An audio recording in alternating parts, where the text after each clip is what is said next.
Hi there. Welcome to wherever you are. Uh, the first session is going to be an actual play, a solo actual play, journaling actual play of Wanderhome by Possum Creek Games and Jay Dragon. Uh, so, there's going to be a lot of emphasis on live production in this. Which is why I have not at all even set up the window capture for Clip Studio Paint, which is where we're going to be doing most of our stuff. I think I'm going to have like one thing that's like a journal setup and one thing that's for like drawing. And then as we go, I think something that I'm going to do is I have theorized a way to I might have to do this over a couple of streams, but I've theorized a way to take to basically have it be that characters are voiced or like uh, the like Discord puppet thing that I do for It's Up to You, really, to have my I could press a button and it would switch which ones are active. So we're gonna try and do that. um yes, shoutouts to Dre Dragon and Ruby Lavin for making Wanderhome. Hell yeah. So I'm not going to be capturing the actual book because I encourage people to buy it. you know. Yeah, we're gonna capture. I'm gonna get a capture. Oh, no, not that. Gonna make a new window capture for Clip Studio Paint. There we go. I'm gonna put it back behind the thing. Yeah, this is gonna be very messy, but I think it'll be fun. Did I do this wrong? I didn't do this wrong, right? Yeah, this should be manageable. Okay, yeah, I see what I can do here. I probably should have made this a layered overlay. I don't know why I didn't think of that. Yeah, there it's gonna be rough around the edges a bit at first, but I will figure this out over time. Yeah, all these are gonna have to be split up into composite layers. I did not think of this, but that is okay. We'll figure it out as we go. That's kind of gonna be how this series is for most of it. So I think what I'm gonna do, I'm gonna tighten this a bit.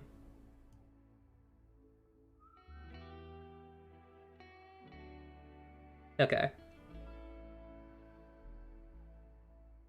But yeah, so I think the first thing we're going to do is we're going to make a new thing. We're going to make this like a journal style document.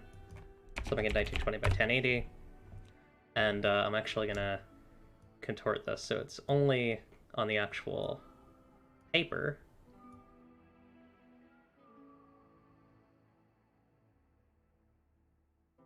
So I think it might be cool to have like a template that kind of looks like paper. So I'm going to try and make that right now. Now, the one thing about this is I'm not going to be able to zoom in and out because I want it to look like this. So that's going to be challenging. But that's okay.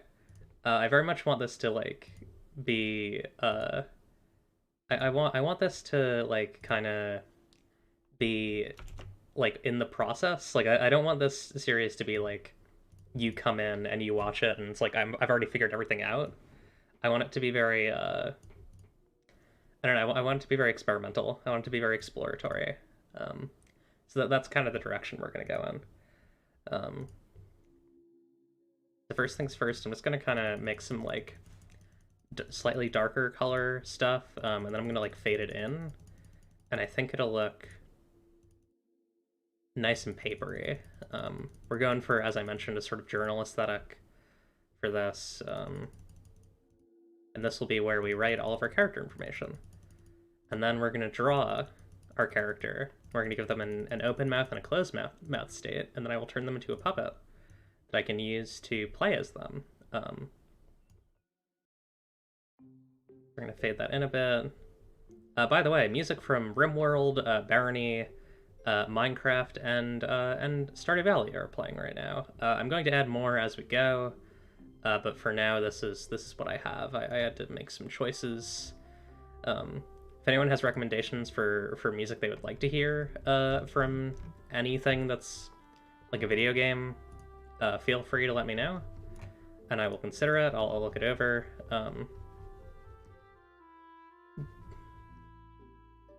I think that's nice and papery. I could maybe fold one of the corners, but that's kind of hard to do. It's kind of hard to get that look, you know? Yeah, you gotta have that grime and grit. Uh, yeah, I feel like actual plays that are like in the process are a lot more fun. At least for me. I like. I don't know. I like it when like the long conversations about dice and stuff aren't cut out, and like long conversations about like where people want the narrative to go and stuff like that. I really like hearing that stuff. Um, and we could add like a little. I want to add a stain, but I don't want to look like blood. We could add like a dirt stain or like a sauce stain. Actually, it should probably be layered if it's going to be there, so that I can make it a bit more transparent.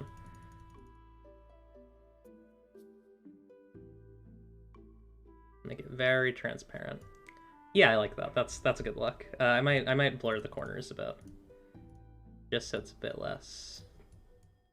Actually, that made it too obscured. Maybe I should blur it a bit tighter, like 25 size pen. Okay.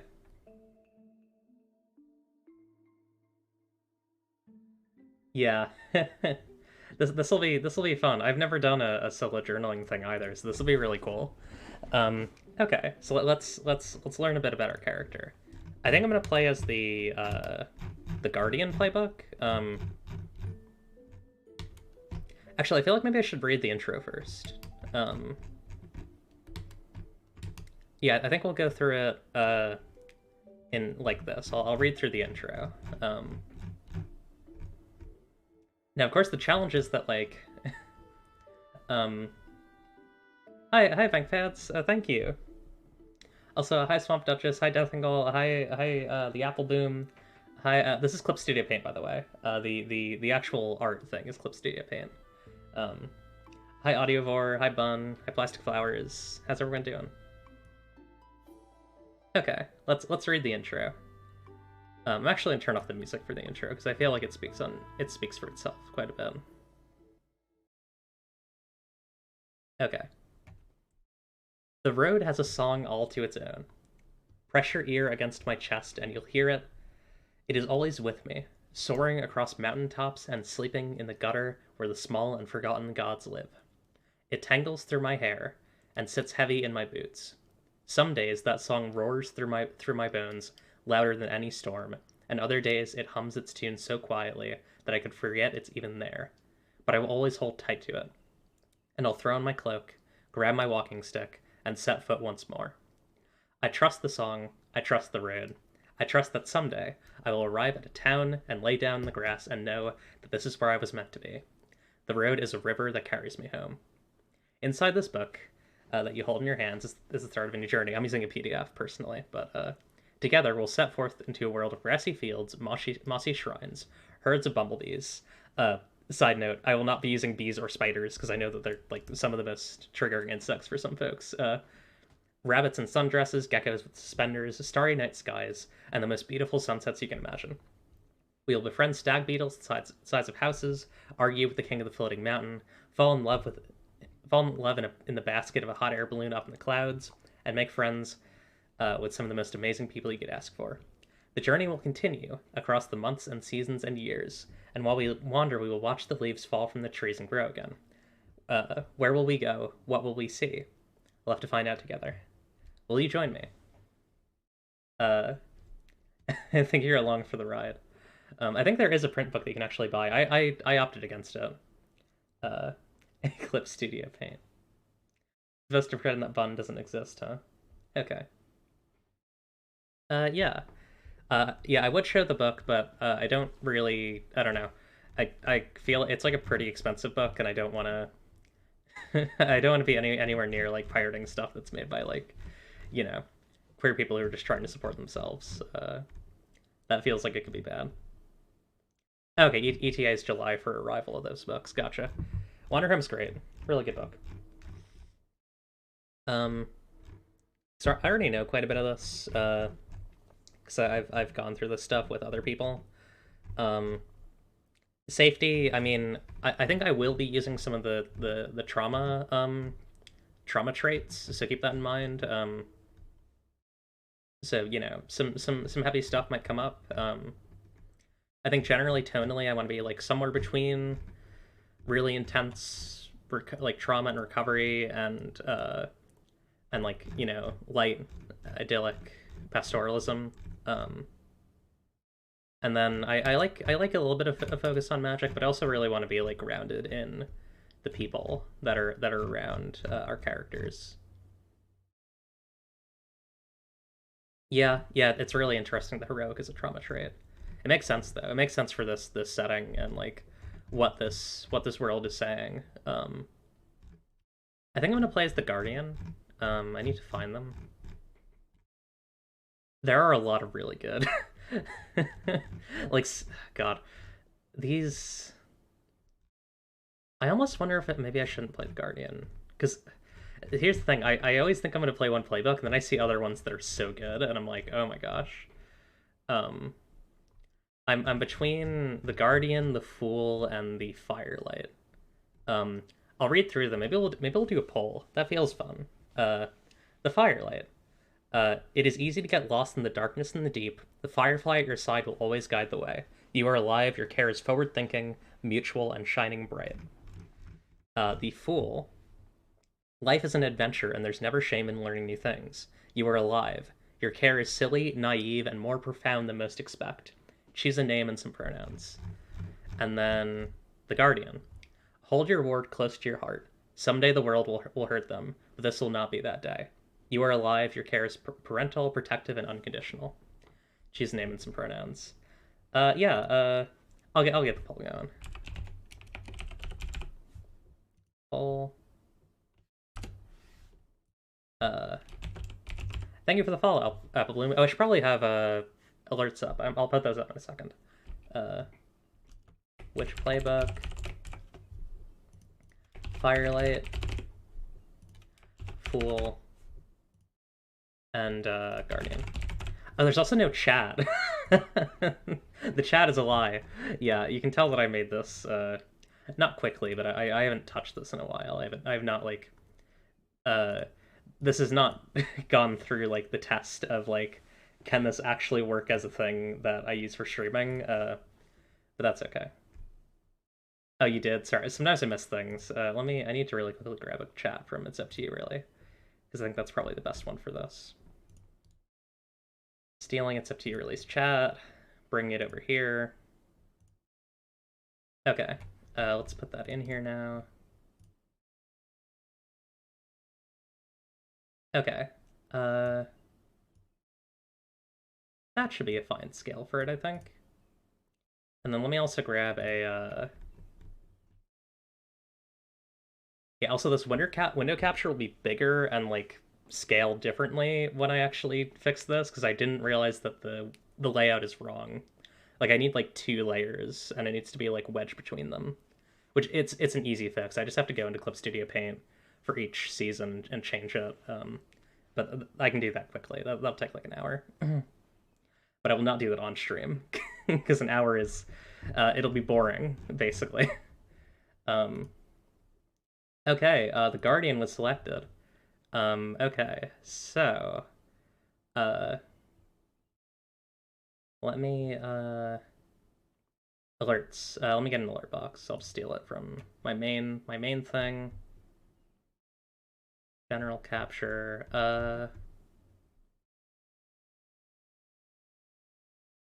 Excuse me. I wish so much of this weren't messed up, but it's okay. There we go. All right, let's put music back on. Okay. Uh,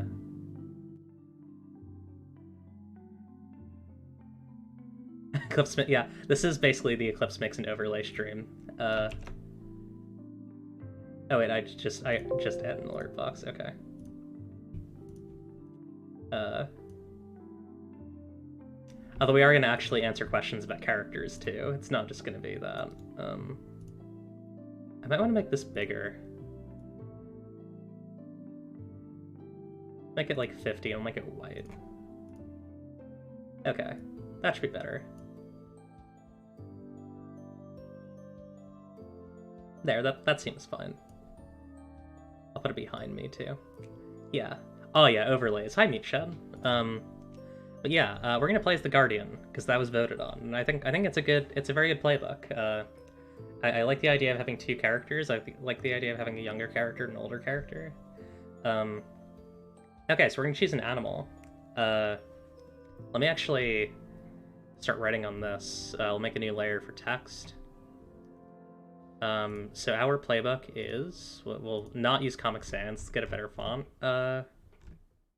What's a good like journaling font? Inkfree's pretty good. The Guardian.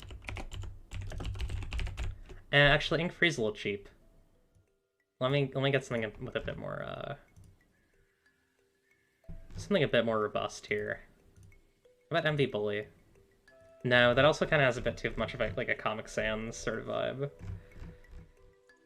I might use a non-handwriting font. Not that one. That's too spacey. Courier is pretty good. I like Courier. Courier tends to be... Yeah, I like that it's typewriter-y. Not Franklin Gothic. What about Georgia? Georgia's pretty good too. It has that, like, newspaper style. Yeah, let's go with Georgia. I like Georgia. Okay.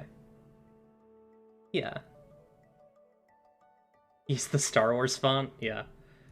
I do have that. I do have SF Galactic, because I had to use it for some G2E stuff. Okay. Animal. Oh, it resets to Comic Sans each time. That's not good. Can I get it to stay on animal? Oh, it's also on a weird color. Animal. I like the idea of playing an elk because their antlers change each season. Actually, hang on. Name and pronouns as well. Let me leave space for that. Actually, here's what I'll just make this a row. That'll be a lot easier. Name. I don't have name and pronouns yet, but we'll think of them. For Florida. Florida's a nice font. It's right next to Georgia.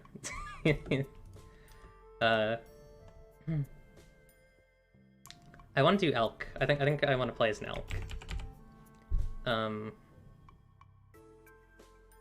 I think I want to play as a... I know that some elk does do have antlers, but I think I want my character to be explicitly trans femme. She, her, and she has big antlers. Yeah.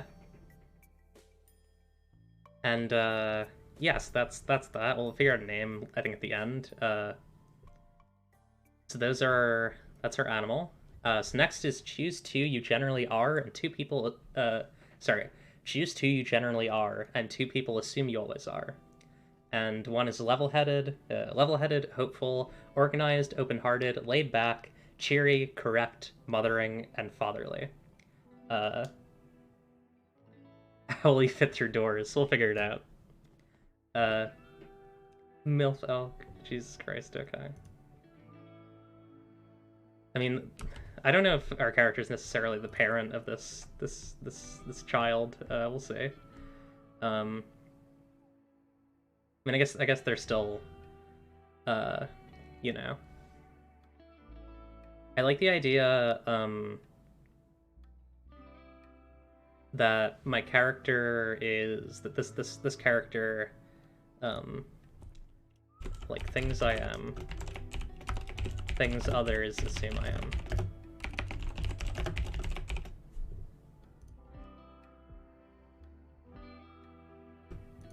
Okay. This is true, Bun. Gosh. Very correct. I like organized. I like the idea that my character's a bit of a cynic in some ways. Like, things I am, organized, and probably motherly. and others assume that she is correct, and hang on, always uh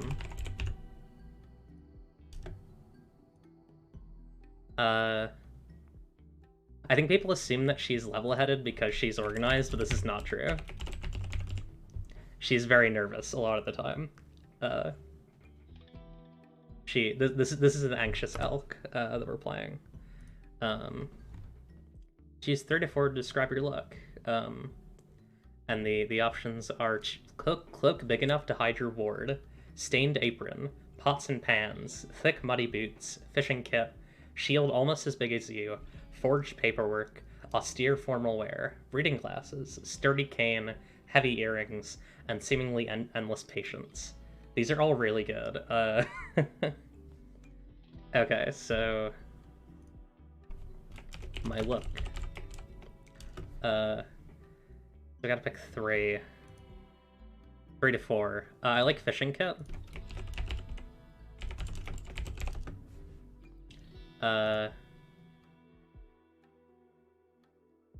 I like sturdy cane. I like reading glasses. Was there any other? Yeah, reading glasses.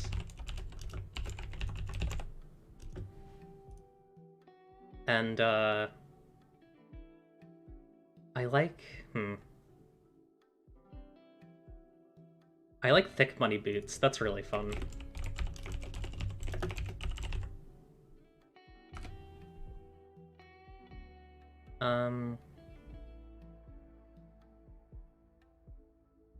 Okay. You have a ward, a child who you watch over. Choose how you found them. And the options are you cared for them. Sorry, you cared for them since their birth. They are chill or cheerful. Their parents entrusted you with them for their safety. They are dramatic or cautious. You rescued them from a cruel situation. They're quiet or hurt.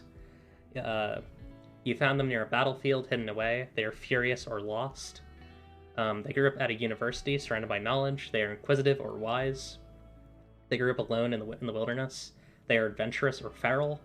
A mysterious stranger with one white eye arrived on your doorstep and gave them to you. They are luminescent or witchy, and you found them among the ruins of a lost civilization. They are dead or empty. I'm tempted towards their parents entrusted you with them for their safety, and either dramatic or cautious. That's hard.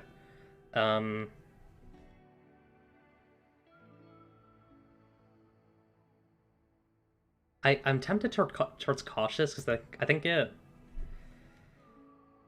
I think it's sadder. I think it's scary, right? Like, a child who had to be given to someone else for their safety. I think dramatic is interesting. I think cautious is like more intense, which I like a lot. Um, my wards, parents entrusted them to me for their safety. I might split this up so it's like ward, cautious, because I think you add a couple of traits to them. So cautious is their first trait. And choose what about them you'd die to defend. They can always find the beauty in the world. They're crafty or poetic. They're a good kid and a goofball, and they have a million little eccentricities. They are imaginative or caring. They want to befriend everyone and everything they meet. They are friendly or glamorous. You know there's still a spark of light in their heart despite everything. They are sturdy or grieving. They stick by the side of the ones they care for like a shadow. They're quiet or oracular. They're the true heir of the throne of the floating mountain. They are proper or nervous. They are uniquely capable of communicating with the small and forgotten gods. They are empathetic or intertwined. They contain the very soul of the slobbering god. They are mighty or starving. They're not like the other kids. They are invisible or many-faced.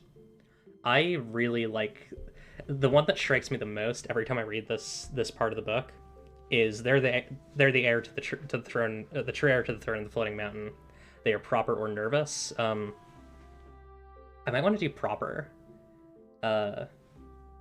Like I like the idea that the reason why this person isn't like this child can't like couldn't live with their parents is because like the current the current like king of the floating mountain is like hunting them down, and like that's why we need to keep moving, because like if the king's heroes find this child, like it'll be over.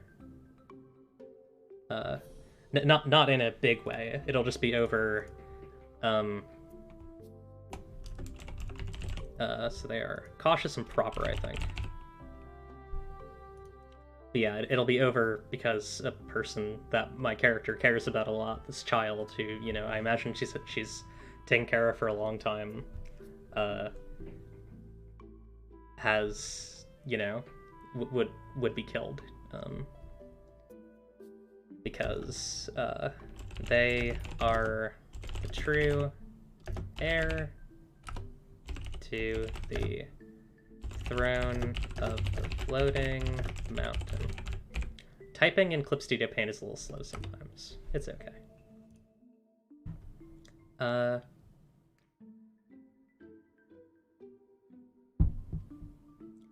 Choose two. The ward your ward carries with them. Tell the fable about them. Did I put the proper? I'll close that. My ward carries.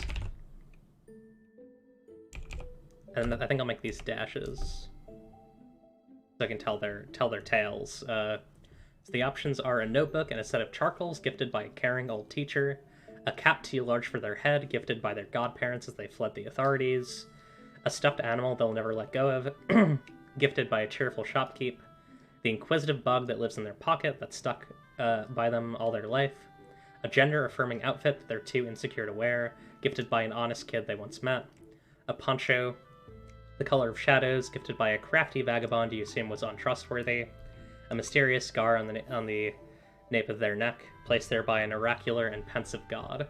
I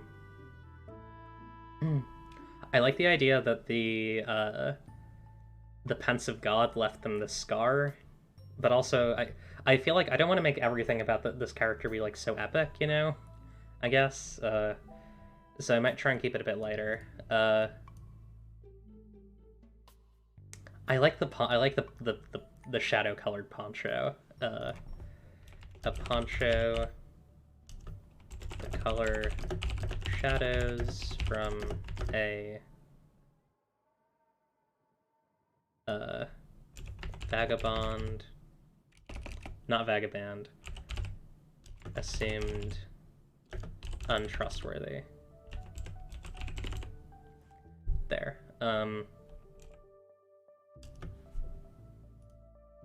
And I have to tell the fable about them. Or no, sorry, tell the table about them. I misread that. So I did. I just did. I told y'all about it. Sorry, from a crafty vagabond. Let's also make that.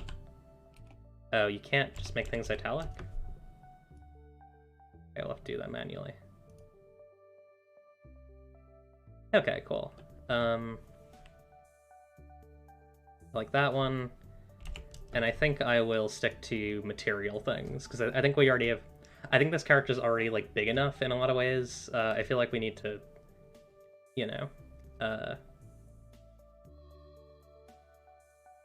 There are a lot of really cool ones here. I like the stuffed animal they'll never let go of, gifted by a cheerful shopkeep.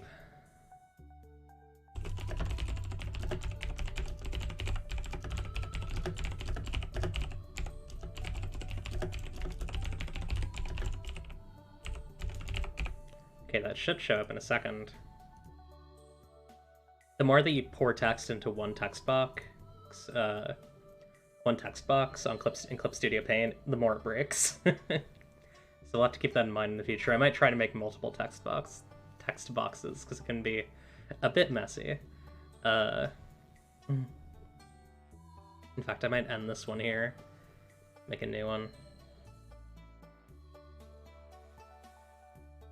Okay. I'm gonna just swap like the default to Georgia Black. I think 40 is what I had for that. And then I need to... What are the last couple things?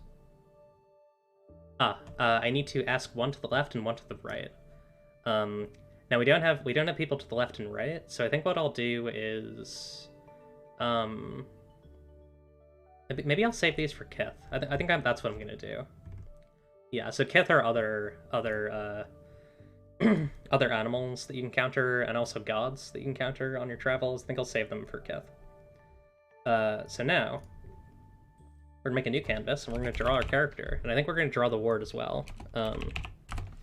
I don't think I'll make them one image so that I can actually, you know, have them interact.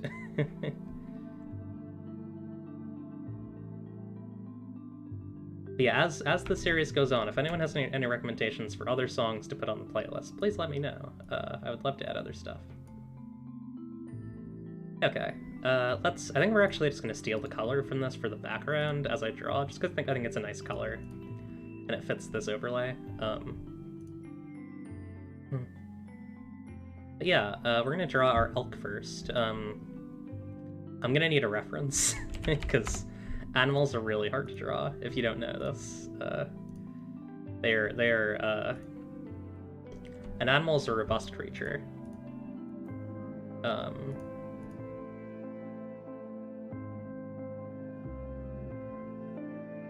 Okay,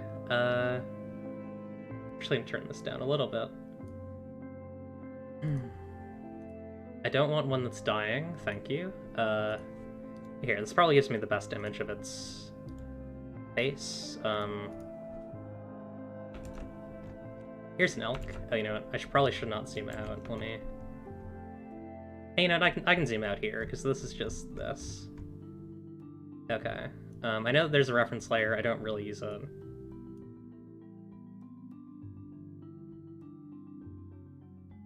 Okay, so we're gonna grab, like, the main color on this elk, which I think is, like, this one. Yeah, like that. Animals aren't real? That's sad. Why would animals not be real? But yeah, I'm not really good at drawing furries. We'll see how this goes. It's gonna be good practice either way. Their face kind of goes like... And it's like wider. And they have like kind of like a dark nose. Yeah, that's a pretty good face, right? Animals are leaders, that's right. Shaved elk. Animals were always just a myth. That's so sad. I'm gonna grab this color. Actually, that's so close to the... You know what? Hang on. This will not work. We're just gonna do this. We'll make the background be this color. It's just easier to draw when... You know, it's hard to draw when the colors are exactly the same, basically. So their horns kind of go like, or antlers kind of go like above their head. I'm just gonna draw this as like a base so that I can kind of... I'm gonna add to this. This will not be their actual antlers, and then I'm gonna go like this. I'm gonna kind of tighten the antlers a bit, just for like character density, I guess. Then they also have like the ones that go like up, like here.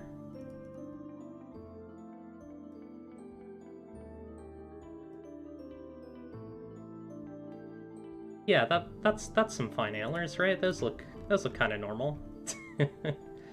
And then I'm actually just gonna kind of copy this particular elk's antlers because I think they look nice.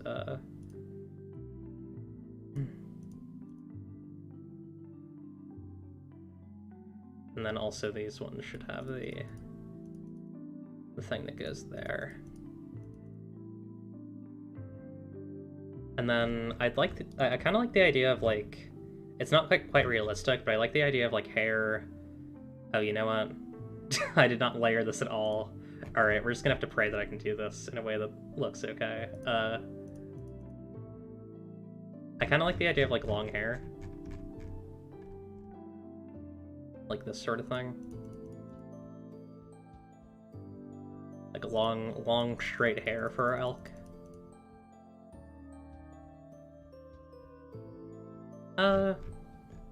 Yeah, that looks fine. That's more than fine. We're gonna also put a back layer in. It'll be like this. I'm kind of thinking almost like Lena from Disco Elysium kind of looks for this character. I don't think this character will use a wheelchair though, because I don't use one. Like, I'm not really comfortable exploring that. But I just you know, it's not an experience I know enough about. This is a very cute character so far. I'm really liking this look. Uh, Pink elk, bull elk, eclipse biting. Oh, you know what? Hang on, we don't have a name yet. What is this character's name? Did not mean to do that. Here.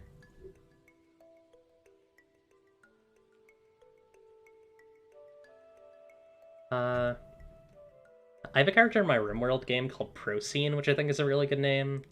Uh, I think I do want to go. I think Procene is such a good name. I'm gonna go with Procene.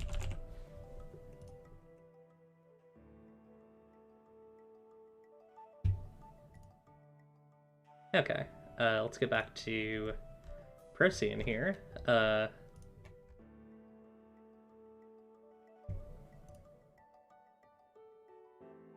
Sometimes you pick a name just because it's a good one. I don't really have any other reason for picking that. Maybe it means something that we can connect later on, but I just like it. I like the idea of like kind of wide glasses that almost kind of block her eyes completely. Yeah, hang on. I'm just trying to find the right colors here. Color is very important when you're making a character, if you don't know. I might just use her antler colors for her glasses and say, like, you know, like it's like a white gold kind of thing. Or it's like a very faded brass, potentially. I might make the eyes a bit closer together. Don't worry, this won't be the entirety of the glasses. I'm actually gonna like put lenses in, but this is just kind of the frame.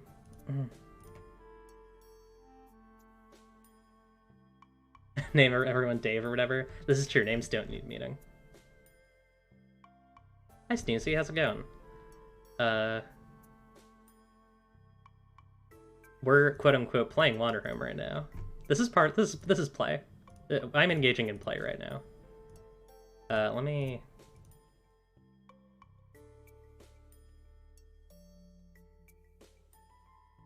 Yeah.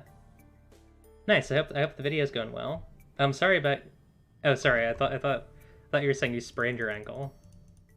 I know elks don't have this, but I really like the, like, deer, like, this thing, you know? Like the deer freckles.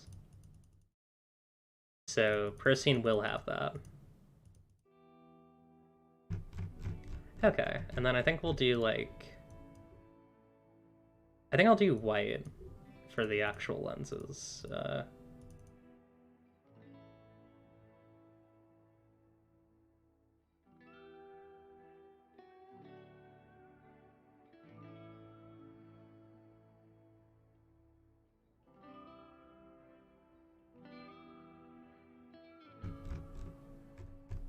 And then we'll do like a gray stripe over them.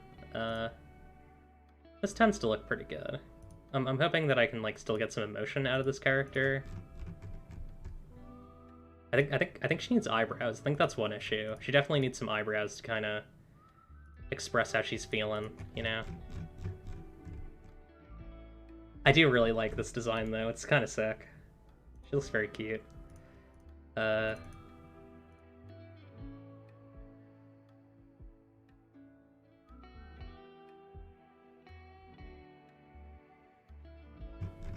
Yeah, this is good.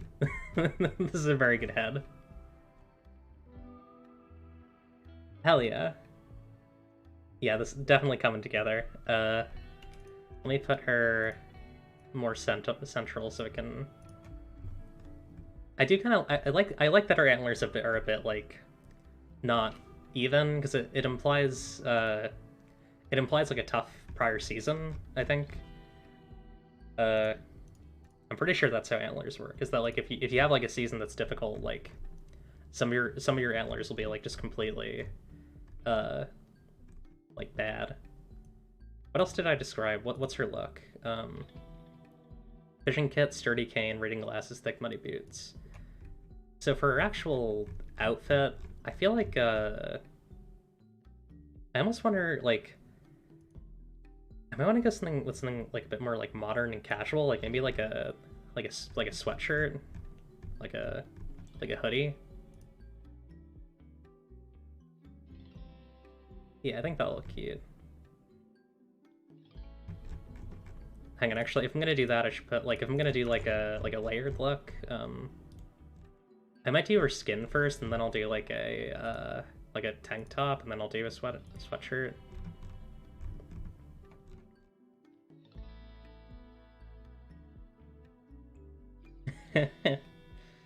Difficulty the rings? I don't think that's right. Okay, so we'll do her torso first. I think I want her to be a little bit wider. Uh, that feels right for this character. Oh, you know what? I didn't even think about the color there. It's gonna have to be a bit darker. Yeah, there we go. And then we'll do like a tank. I'm not very good at drawing tank tops. Those who've seen me do art know this. I think if I just do it simply, honestly, most of it won't even be seen. Like the main part is just the interior. The rest of it can honestly just be like no one's ever gonna see this part. You'll know, but you don't have to tell anyone. Here, we're actually gonna steal this color. So it's a slightly, yeah, it can be a t-shirt either way. Like it doesn't matter.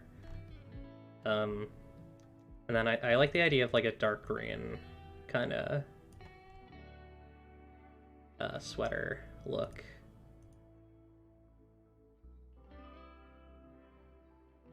We'll do some like kind of gentle curvature for the arms. Yeah, this looks very cozy. I like this character. I might even make like different outfits depending on the season, because we could definitely do that. Like there are gonna be seasons in this game. That's how it works. We're doing very simple clothing here. Doesn't need to be too complicated.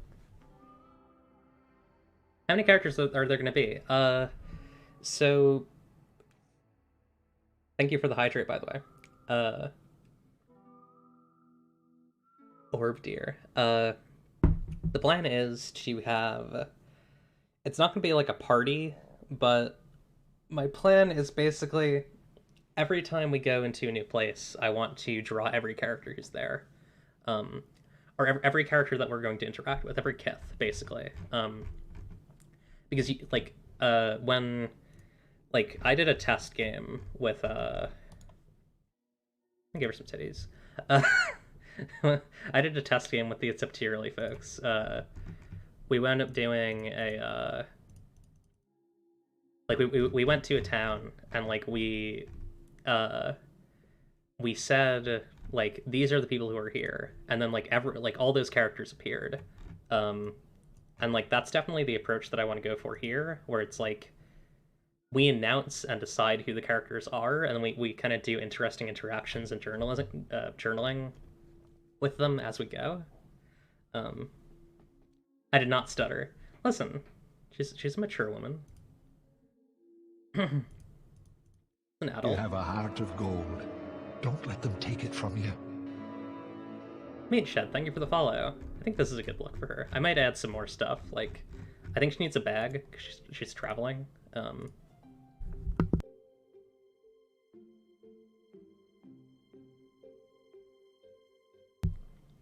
Love that for her. Yeah, I'll give her a bag. Big bag. Maybe put like the fishing like supplies like kind of stacked. Actually, she's organized. She probably have a pretty tight bag.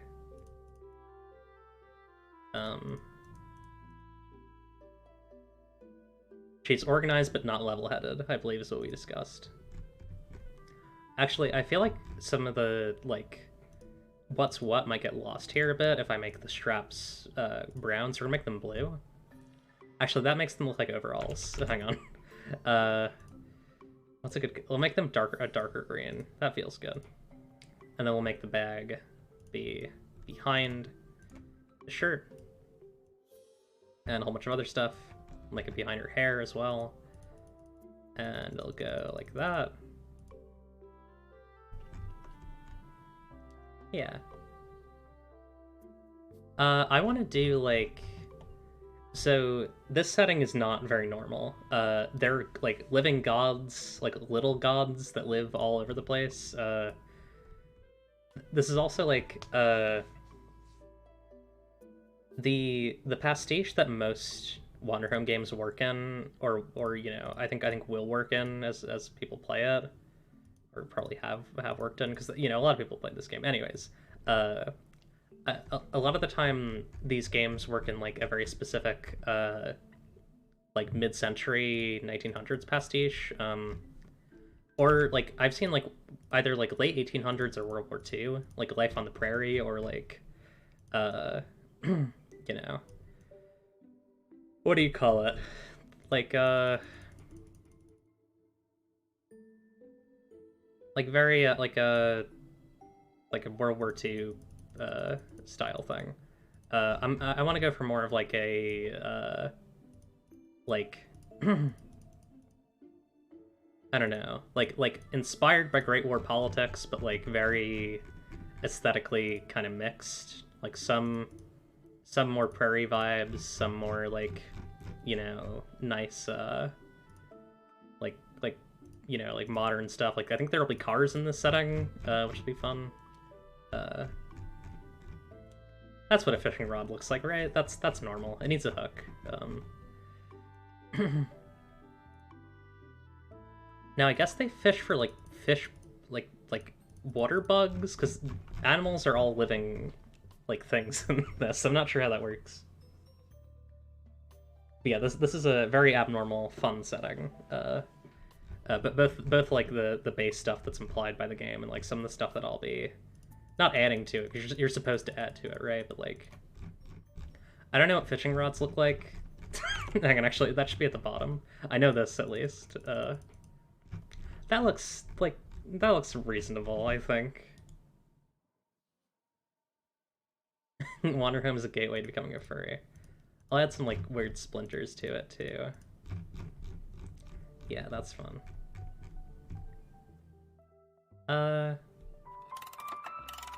Hey, Hexford Heroes, thank you for the sub. This looks fun. Thank you. Yeah, this should be really fun, I think. I need to make an open mouth version of this. That's gonna be challenging. I'm gonna have to like really think this through. I think the easiest way is just to make a lower jaw that slides out. It might look a little weird though. I'm not sure. I wonder if maybe just like a flash of teeth is good.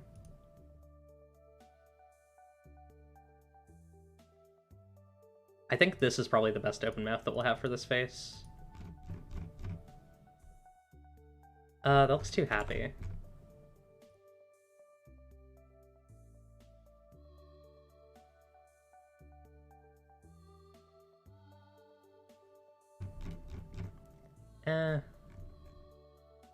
Maybe a lower jaw would be good.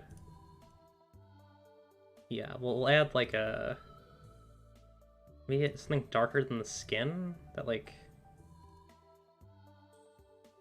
Do elk have sharp teeth? I mean, I'm allowed to do whatever I want. This is my character. Yeah, that should look pretty good, I think. Like, let me try just like flashing them on and off.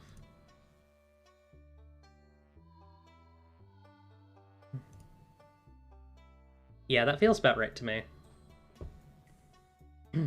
Yeah, animals are humans, and bugs are animals. If I were in the Star Wars universe, what would my persona be? It'd be a little frog. It would be one of the big frogs that you fight in Jedi Fallen Order, I think. So here's our guardian. Guardian. I almost wonder if I should do full body so I can draw her boots. Yeah, little big frog. My persona is a rabbit? That's not true. It's a sheep. Or at least it would be. I'm not really a furry. Okay, so I need a... I have a folder for this, right? Here we go, Wander Home Solo. Procene. And then we will... I don't think puppets will be ready for this stream. I might have to do that off stream because it's a lot of work, but I will try and get this one up for next stream. Like, honestly, we probably won't wind up playing the game at all this stream because I'm going to be so focused on this stuff. This will be Procene 1. We need to decide a name for a reward, I think. A Shrabbit? A Shreep? A Shunny? Yeah, so... Name and pronouns for the ward. I feel like... Shreep. Reap.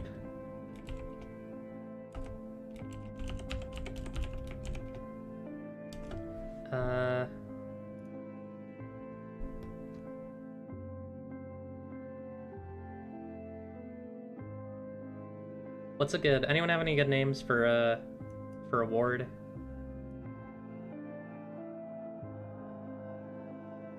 Trying to think. Specifically this ward, the heir to the throne.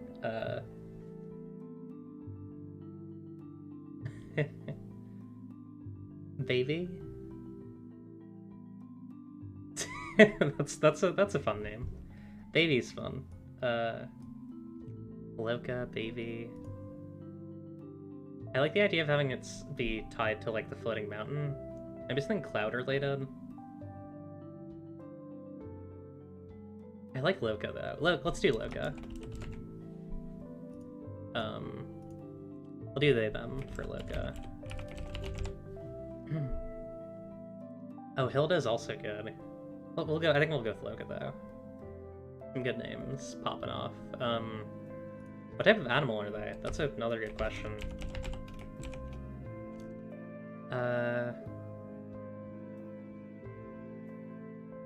I'm trying to think of like Nubis, yeah.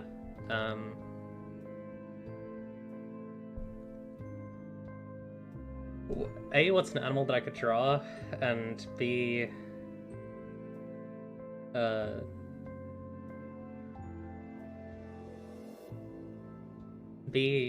I don't know.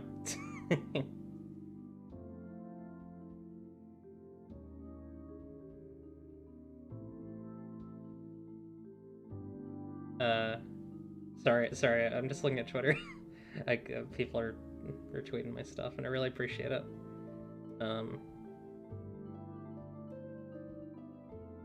Okay. Mole is fun.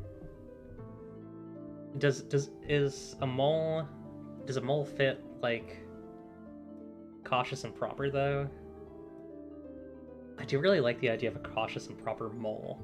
That is very fun. A ram is also really fun, but I feel like we already have a character with like horns, you know?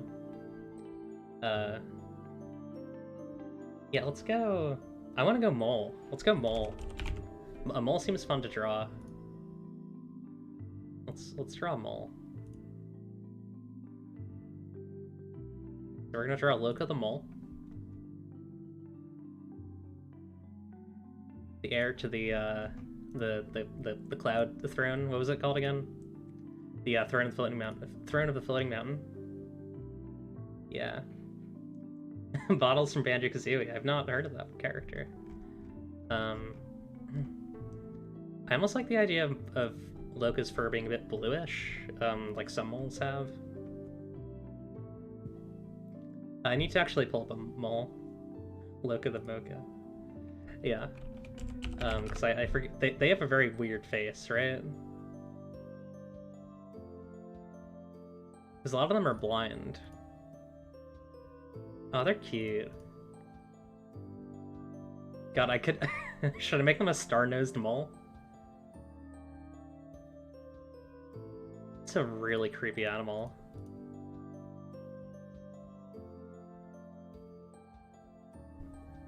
I'm tempted. I'm tempted to make them one of these.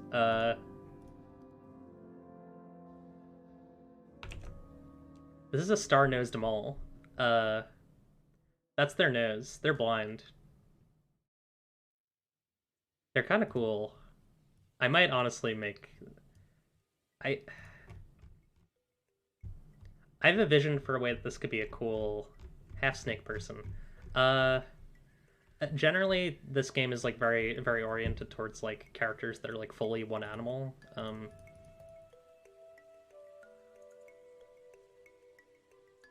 Yeah, I do like this idea a lot.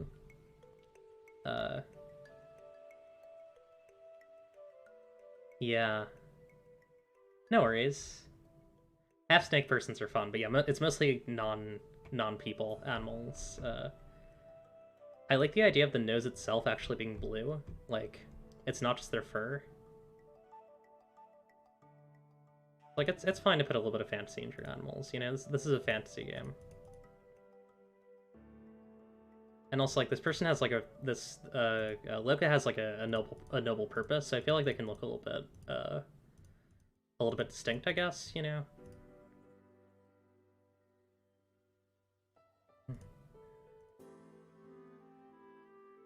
Yeah, I think this will be a really, like, strange character to have, like, to have as a ward, which I think will just make the game more interesting overall.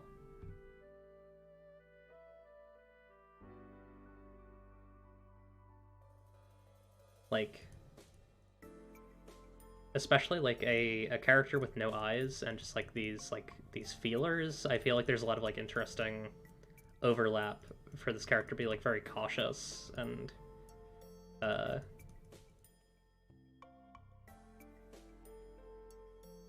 I don't know if I want to go in this direction, but they could even be a little bit feared. Like, actually, I mean, they're a mole. Like, I imagine people have seen animals like this in their world before.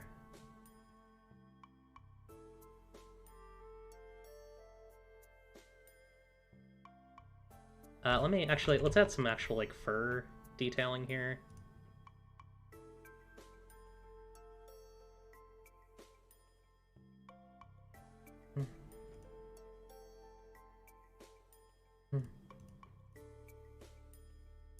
Trying to think of, like, what a character like this would, like, wear on their face.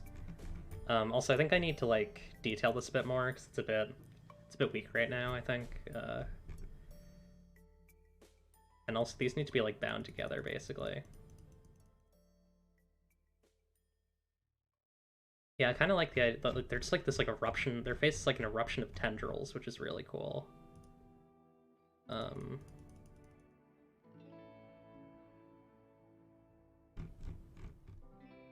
Yeah. I don't know. I like the. I think this is probably a magical coloration. This is not quite normal, but it is. Yeah, I do like the idea that this is maybe tied to their nobility. Like this coloration makes them a target. Yeah, it does kind of look like a mask, which is really kind of fun. They have no mystical traits, but they definitely, like, in terms of the actual game, but this is definitely a very, like, mystical character, I think. I'm gonna do this, and I'm gonna blur it. This might not be the final look that I go for, just a word to note. I'm kind of experimenting right now. I might go for a more normal mole, if this winds up being too hard. Or if it doesn't really look... If it's not really up to snuff for me. Because this is a very hard thing to draw. And I don't really know if I'm doing it justice at the moment.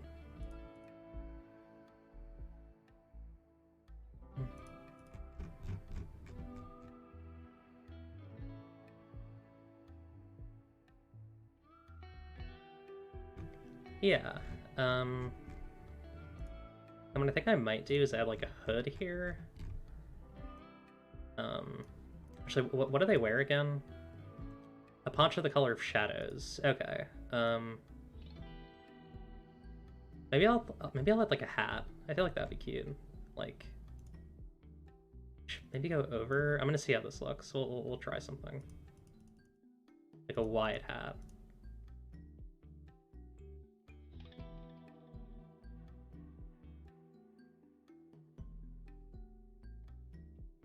And I'll add like an actual cap to it.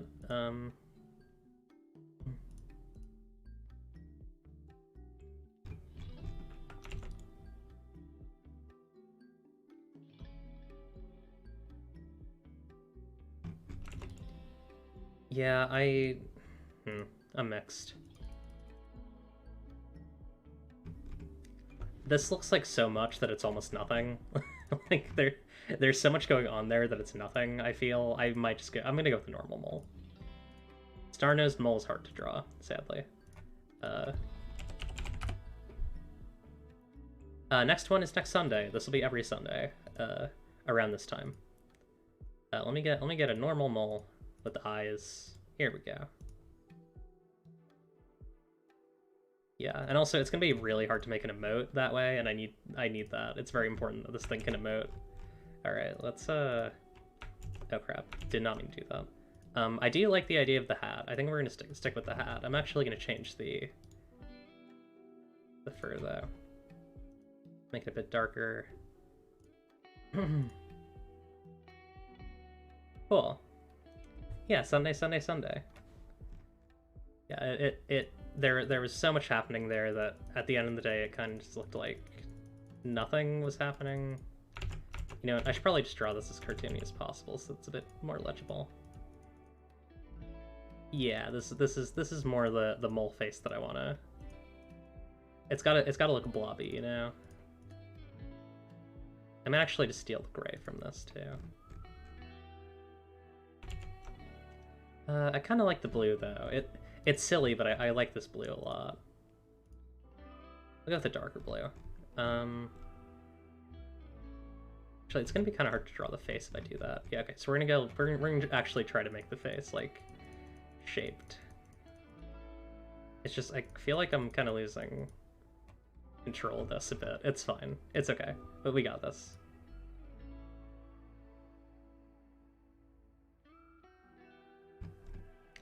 Yeah, this feels right, I think. I'll add like a little thing here.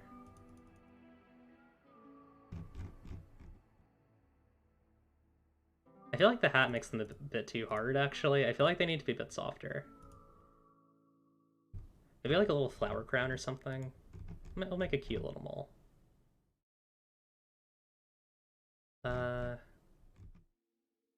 The other eye should be obscured, and then like they have like the two little like nose nubs, you know.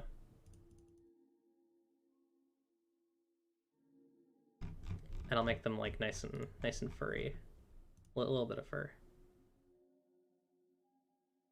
Tiny bit of fluff.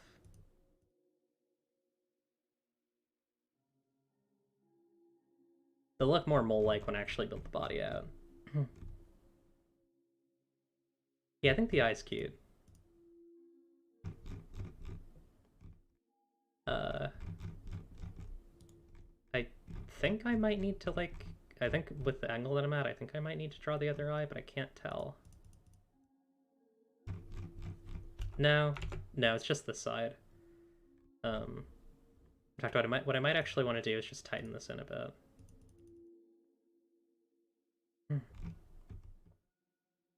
It's a bit too hard of an edge. Let me, hang on. I'll do it this way. Ooh. Yeah, that's much closer. Okay. Moles are hard to draw because there's not much going on with their bodies. They're very they're very simple creatures. Okay, we're gonna take a little, like a slightly brighter color, and we're just gonna make a little streak to imply fur.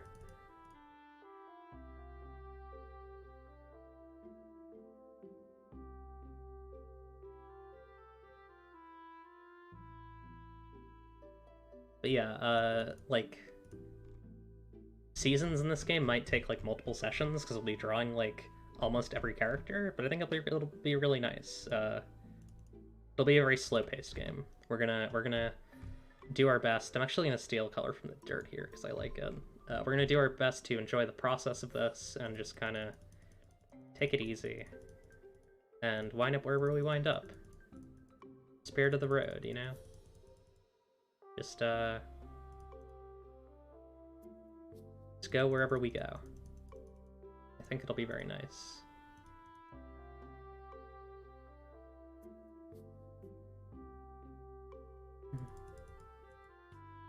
I chose Sunday because I wanted to be like kind of a relaxing end to the weekend.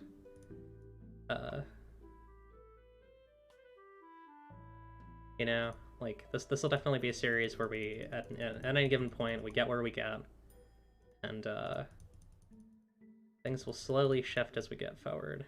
But now I actually want to double check something. I'm pretty sure it's like a season per session. Like I'm not sure when the holidays actually happen. I might do that off stream. It's a very dense book. It's like probably one of the most robust Belonging Outside Belonging games that I've ever played, but it's very good. It's all very cohesive and nice, and I definitely appreciated it a lot.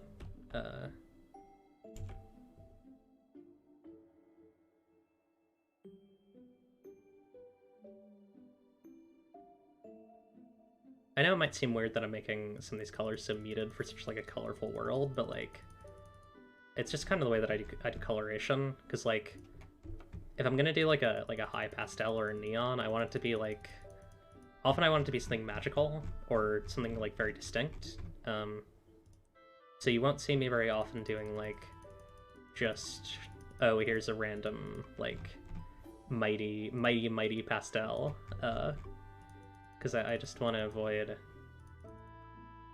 see, like even that color, that's too much. Like this is just supposed to be like the seed center of the flower.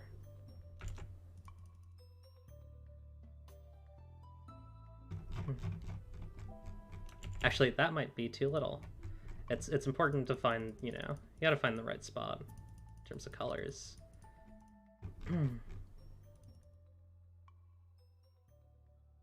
That might also be too little. In fact, what I might do is actually just take, because this looks really good, I might just do this. Yeah, that's gonna be a lot better for this particular design. These are kind of our seed centers. I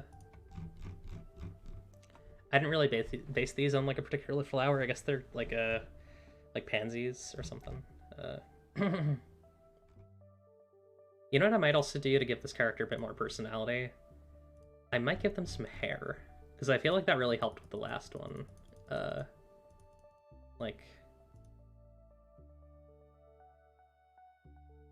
yeah, that really works for me. And then I think we'll add a body now.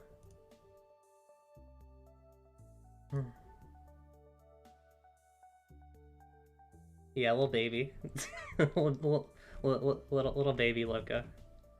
I love this character a lot. They're very cute. And I think we'll make their body like this kind of shape.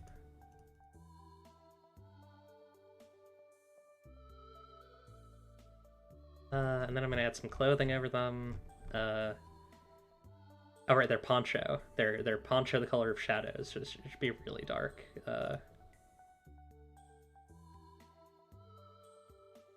Honestly, I could probably cover most of them. Like, it could just be like this.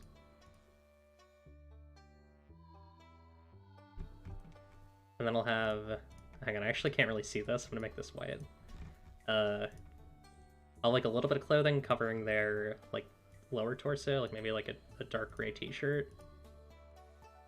This is a goth. We've created a goth mole, which I really love. What a fun little character. And then we gotta add like the little... Hang on, I'm actually gonna move their entire body. And I don't like doing this, but I'm gonna scale them. It's gonna make their pixels look a little weird. But it'll be fine. It'll be okay. We kind of need them to be like visible. Or we need them to be like this size so that they're actually usable, I guess. We'll give them some like dark pants, I think.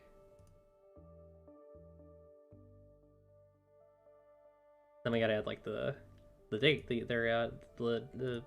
digging claws. Yeah. Little mole claws.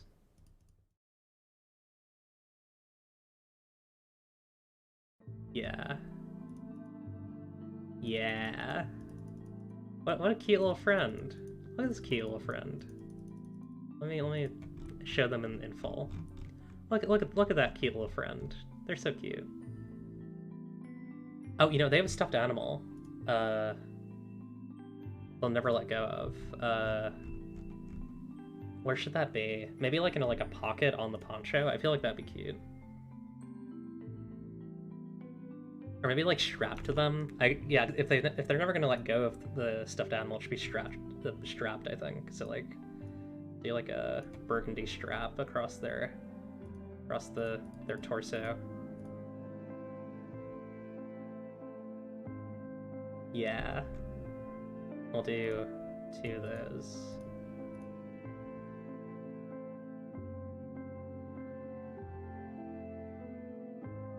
And I'm trying to think of a good bug. I want a bug to be there. Maybe a fly. Like a bluish fly.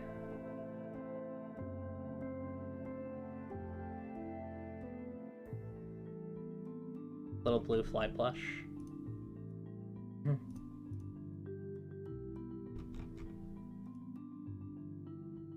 And then I think I'll have like one of its wings like poking through the poking out through the. That looks a bit too composed here.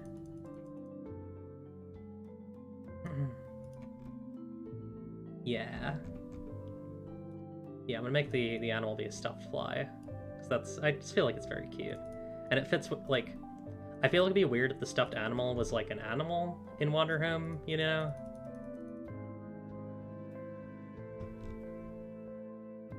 And the fly's name is,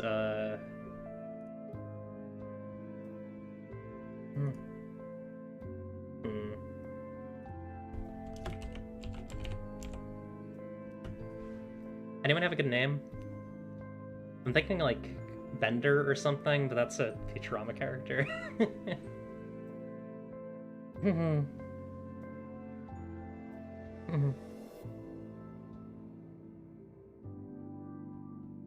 Oh, Buzzle's really good. Yeah, let's go with Buzzle.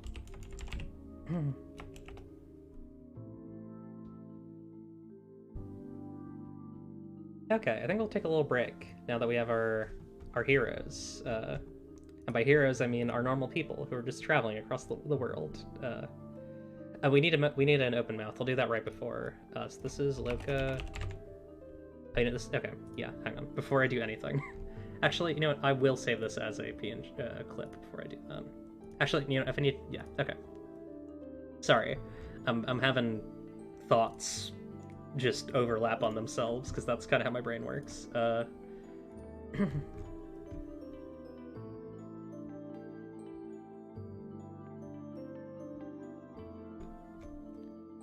Does anyone know what type of teeth moles have? Mole teeth.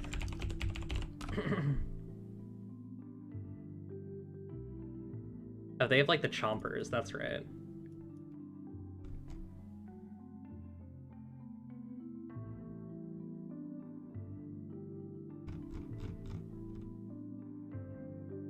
Yeah.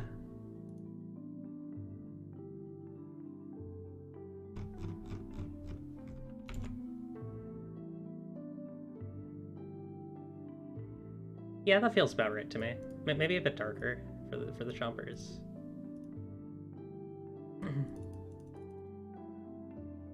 Hello. My name is Loka. A break is a type of sleep. That's right. It's a sleep for the stream. Let's save this as Loka.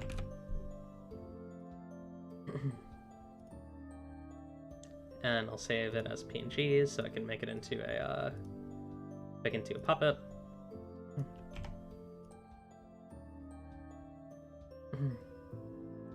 Okay, and yeah, I will be right back.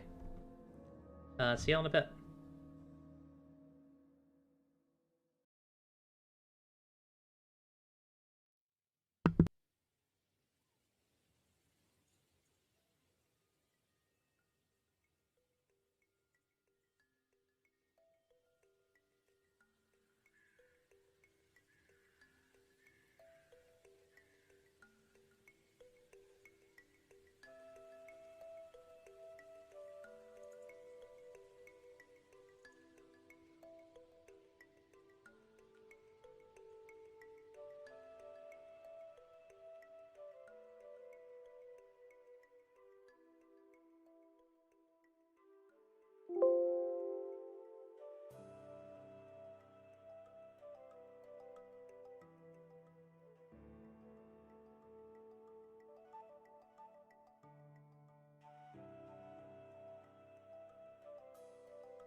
Hi. We're back. I considered trying to get the the Streamlabs things done, the browser sources done during that, but I did not. I did not do that. I took a break. Gonna work. I think the plan is to basically have it be where, for any given nature, for any given stop, there'll be a session of me working on art. Then between sessions, like in the week, I'll basically make any assets that are necessary. So I'll make like, I mean, it's mainly going to be the puppets, because those are pretty easy. I just have to do those off stream because they take time. And then also any UI fixes or anything like that. And then on stream, the next stream will be actual play. There'll still be fun stuff. Don't hop off just yet if you're here for actual play, because we're still gonna be doing stuff in the book. It's just not gonna be in character yet, because that's not really possible right now. I mean, I could do it. It's just I wouldn't have puppets for it. Okay, so we made our character. We made our protagonist. So let's. I actually want to look at the. Let's look up journal.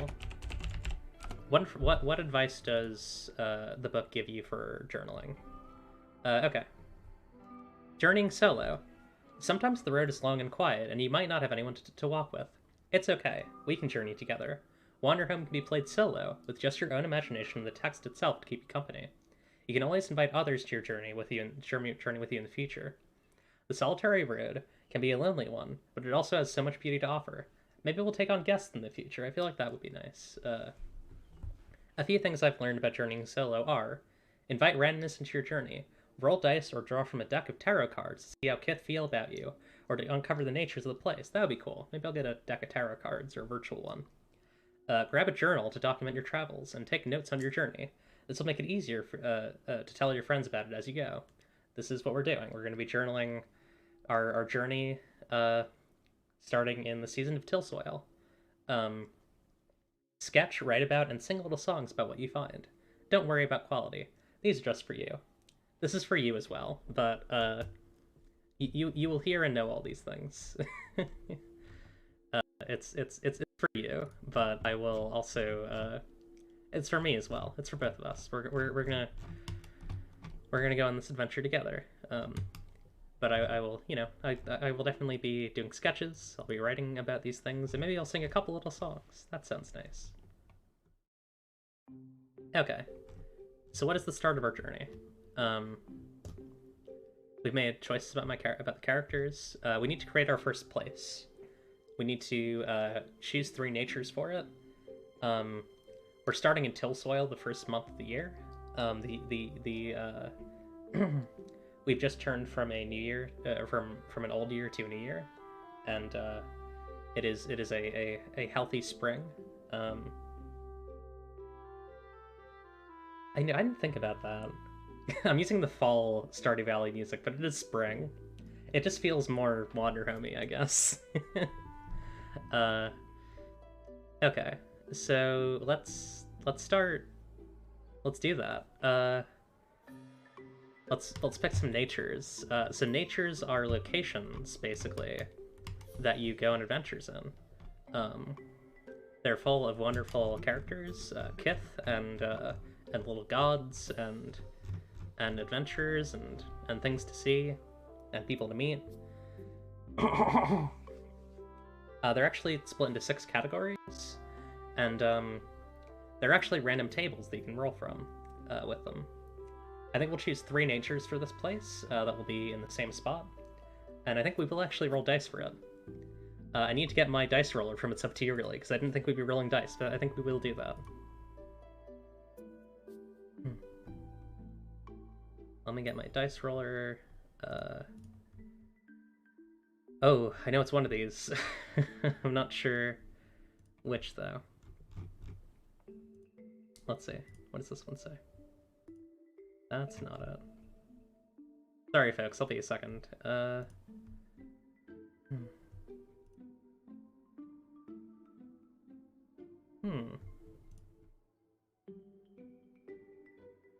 It's around here somewhere, I'm sure. Drawing capture, chat box. If I just click around here enough, it should. Is it drawing capture? No. Viewer count, which I don't use anymore. Sorry, I'm having trouble finding something that I should be able to find very easily.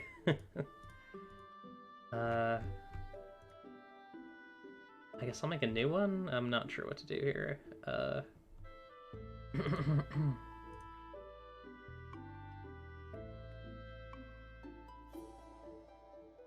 Sorry, folks, 1 second. It might take me a second to figure this out.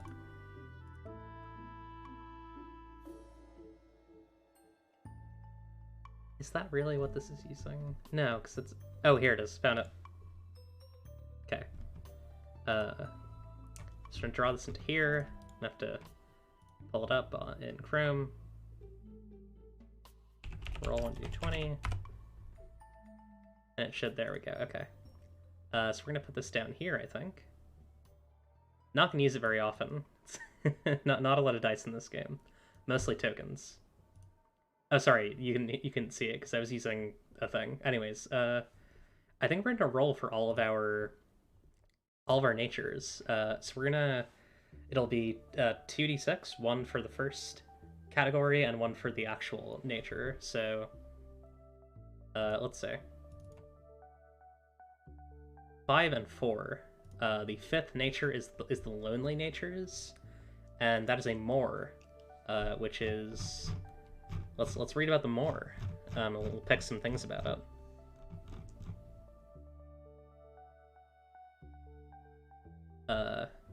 We'll make a new text thing so that I can actually do some writing. The Moor. Oh, you know, this needs to be black. The Moor.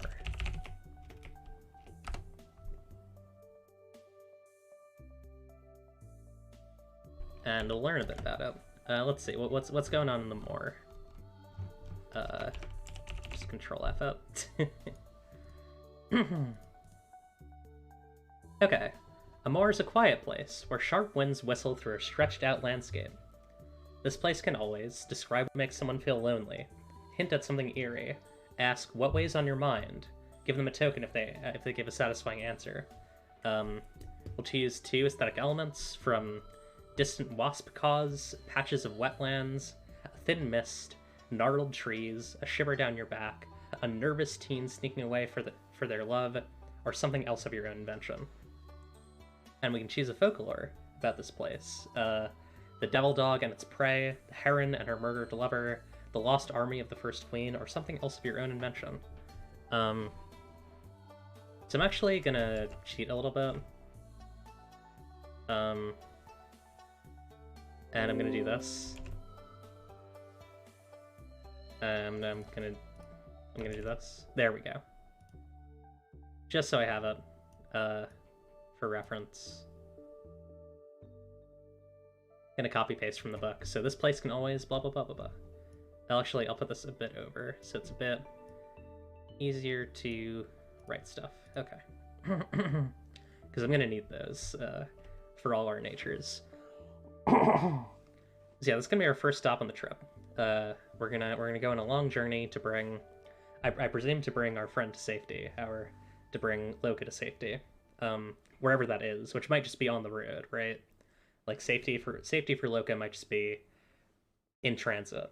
I don't know if there's a safe place that we can bring our ward. But for now we're gonna keep moving. Yeah, so 2 aesthetic elements. I really like a thin mist and gnarled trees.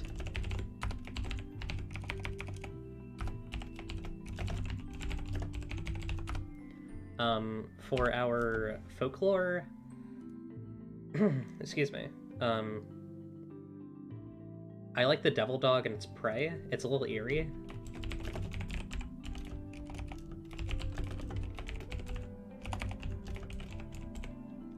Which I think refers to a cryptid.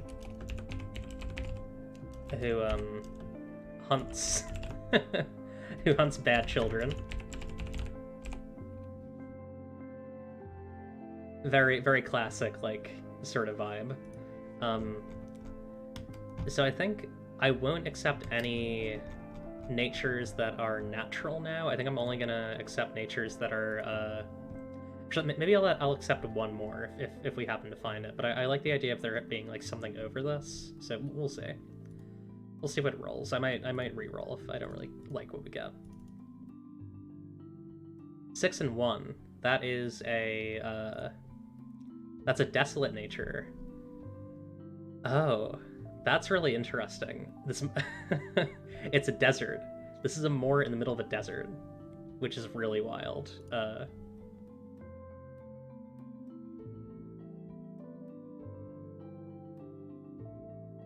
So there's like an open expanse. We're not getting a very like sunny nature. This is very dark.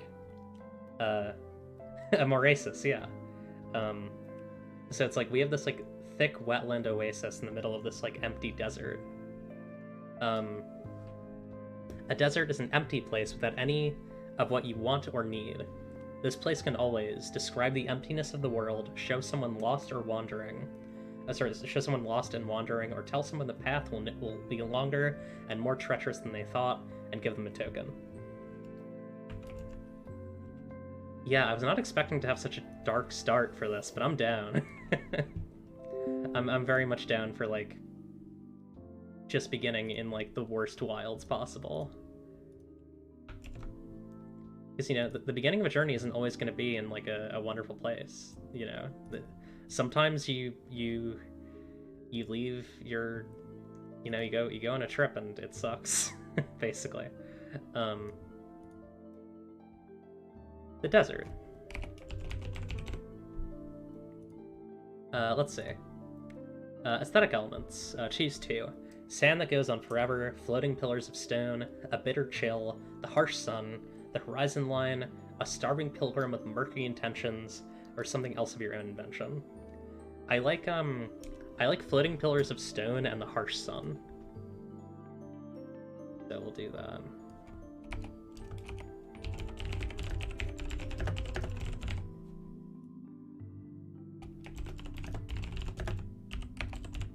And we gotta make a folklore. Let's see. What are our folklore options? Choose one folklore about this place. The Ghost Storm and the Lost Caravan, the Opa Daemon's Whispers to the Wandering Prophet, the Impossible Rain, or something else of your own invention. Yeah, it does make sense. If we're guiding the kid away from here, it makes sense that this would be the place.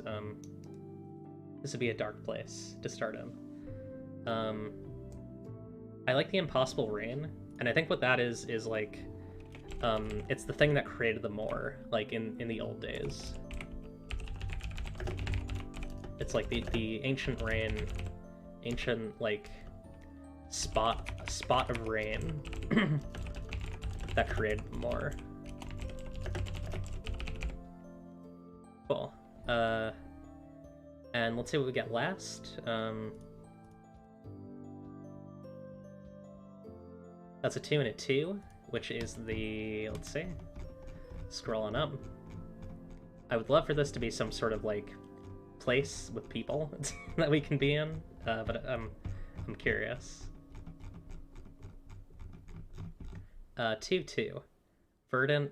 I might reroll that. I think I want, you know, what I might do is I might just pick one of the categories, and then I think I want a,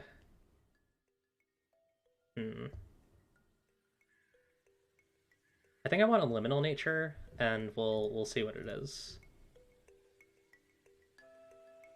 Oh, actually, that's not. I might just pick one. I think I'm gonna pick one because I feel like I want to finish this out. I think I want there to be a tavern here. Yeah, I was not getting ones that I particularly liked. One was like an island, which didn't feel right. But yeah, a tavern is a place of simple comfort, often settled into while on the journey from one land to the next. This place can always describe a small comfort, sow confusion among the disoriented, offer someone comfort and amenities at a price. Give them a token if they refuse your offer. Let me put these on here. So yeah, well, every time that we're playing like in this place, we will in the first stop, we will refer back to this this document to make sure that we're playing into the you know, playing into like what the space does, if that makes sense. Okay, and we will make a new text box for the tavern. I'll just copy this one because that's easy.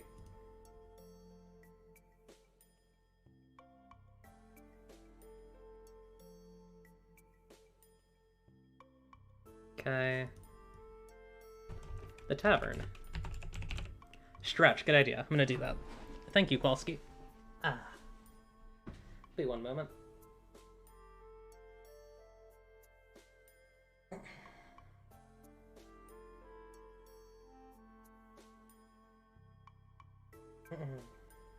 Okay. I'm returning. So yeah, we have this like more oasis, and then we have this tavern, which I think makes this a bit less dark because there's like life here, you know. It's a little scary, but like this is a lonely place, full of like dark tales and floating pillars of stone. But it is also like a home to some people. Aesthetic elements. Choose two. Dry place to sleep. A huge fireplace with a big pot of stew. Barrels and barrels of mead. Great hall jam-packed with layabouts. Bar rat with a secret identity. A cheerful innkeep who you once called family. Or something else of your own invention. I like the idea that the cheerful innkeep is the same is the merchant who gave Loka the plush. So a cheerful. Hang on.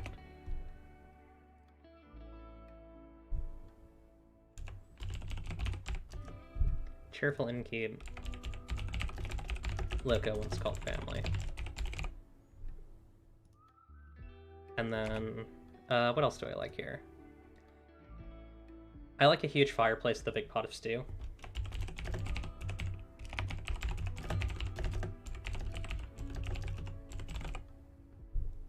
And folklore. So there's the night the old king drank here, the cat with the magic ale, how the old wombat outdrank the slobbering god. These are all really good. I feel like it has to be the night the old king drank here, right? Because that implies so much about Loka.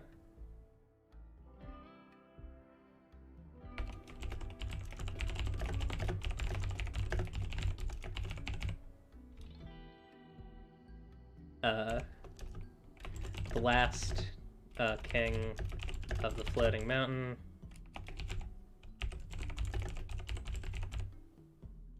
Made many mistakes. Yeah, I like the implication of that.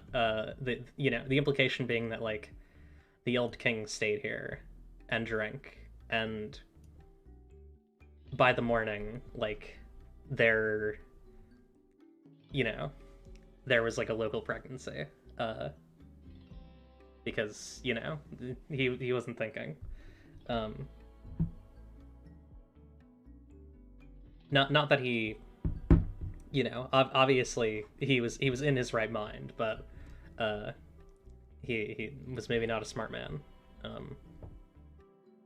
The importance is that he stayed here, less that he drank here, to be clear. Yeah, this is a really cool place. I don't want to always have things tie back to Loka, but I feel like for this place, which I feel like is maybe like our first like I like the idea that we haven't known each other for a long time. This is my ward only recently, and so like this is still the place where they live. Like this is still Loka's home, and we're gonna leave.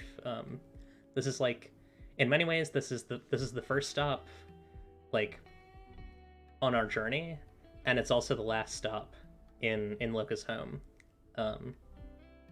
And like once we go, we can't go back.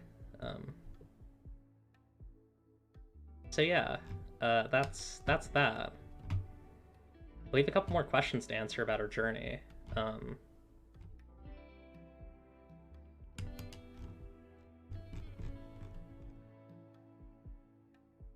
wonder, should I extend this, or should I just try and, like...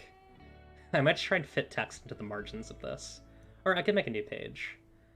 Yeah, I'll make a new page. I'll just copy this. One moment.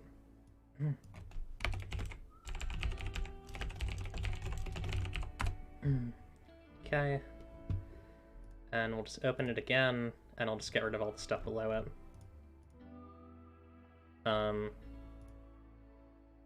Man, there's a lot of stuff here. 1 second. It's gonna take me a moment to decide what's what, or determine what's what. Okay, this can go. This can go. What are you? I don't even know what you are. You're definitely something. I can't tell what you are, though, so I'm deleting you. I don't know what you are either, so we're going to delete you too. I'm also going to layer this all together so it's a bit easier to read. Okay. Alright, so this is...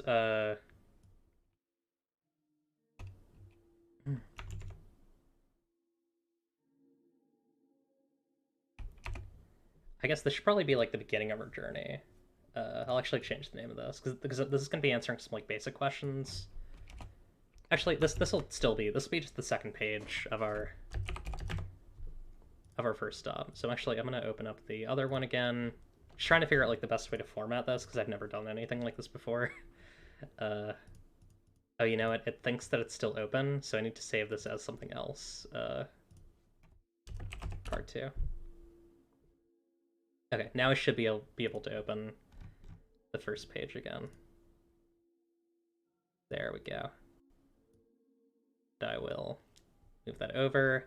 Okay, so this is part 1.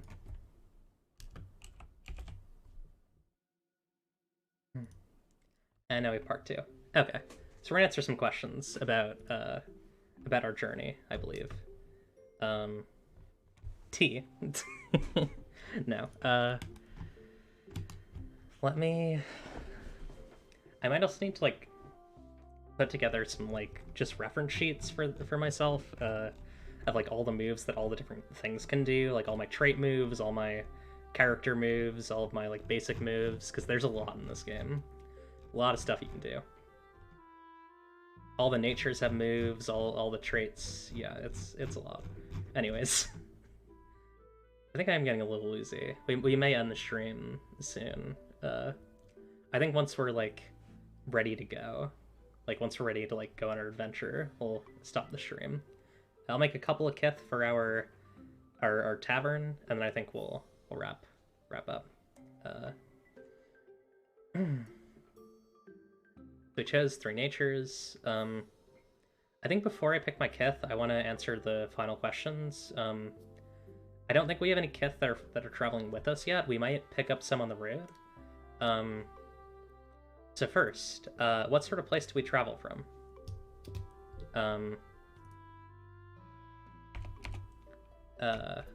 Loka and I traveled from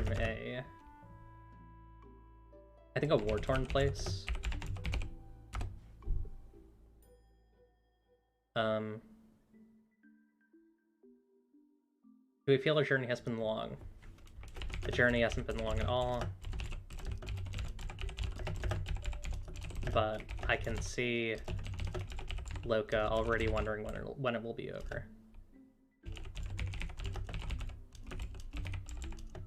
Be over.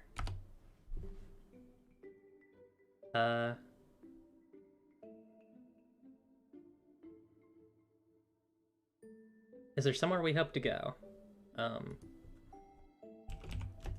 we need to go, or we need to, where would Procyon be trying to take Loka? I think maybe a university.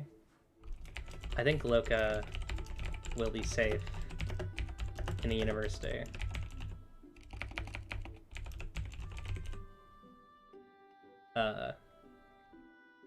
Where I studied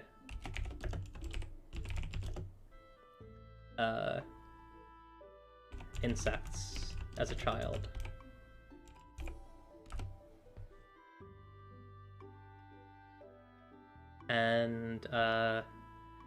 And finally, but silently in our heads, where is our home? And I think we'll write it down in Procyon's journal. Where's Procyon's home?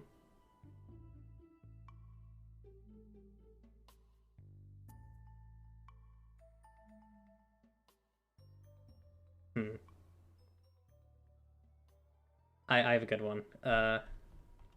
My home was back there in the town where I was born and planned to spend my twilight years. Now it's with Loka. Yeah, that makes sense. We'll make a new text box just so I don't have to deal with the lag. Okay. I don't know why it lags so much as you write more, but it happens. It's the way it works for some reason. Yeah, I think that's a good answer. So I guess we can kind of start narrating and like talking about like who's here. So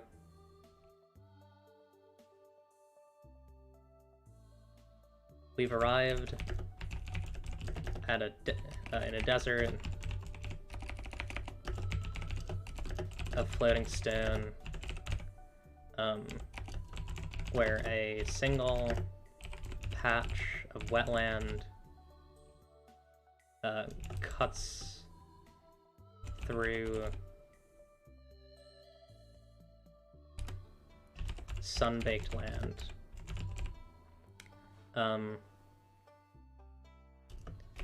Between dense reeds,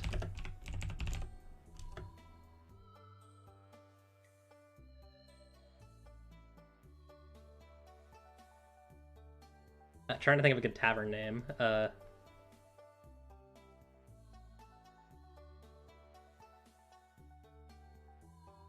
I'm tempted to call it Morasis. I might just... Yeah, I like Morasis. Morasis is a warm... Actually, is a shaded place for Loka and I to stay.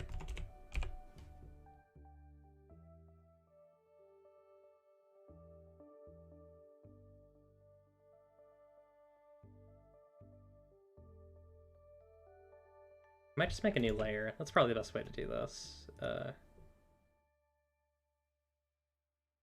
Okay. So I guess first Kith. There are Kith here. First is a bartender. Loka recognizes as a merchant. They knew as a child. What was his trait again? He's cheerful. He is cheerful.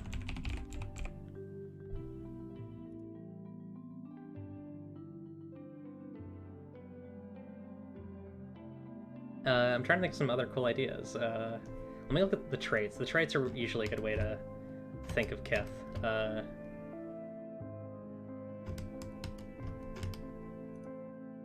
There are only 6 songs on the playlist. I'm sure you've noticed. I need to add some more. It'll take some time.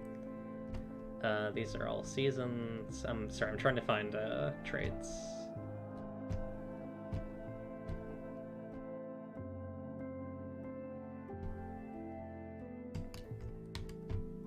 They're somewhere around here. Here we go. I like the idea of having a oh, these are really fun.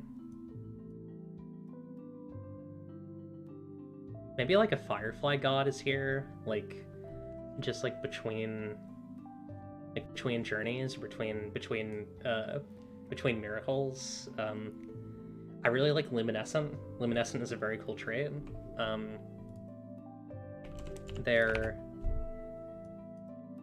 is a sort of firefly. I'm trying to think of like how would Procyon write this. There's sort of firefly divinity lounging in the back of the tavern, casting light across the old wood and steel. The old wood, steel, and granite. The bartender has shut the lights as this luminescent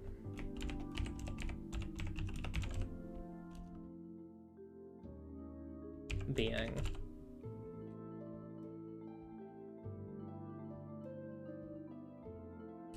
smiles in silence. Cool. Maybe you should give these characters names. First is a bartender. I like Sure.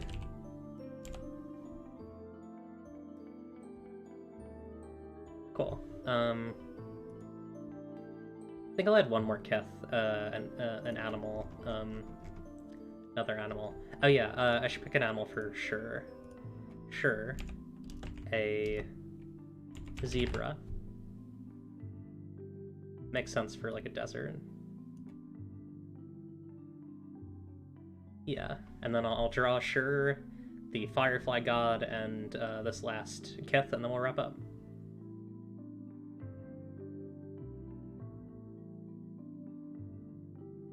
Any ideas? Let's see.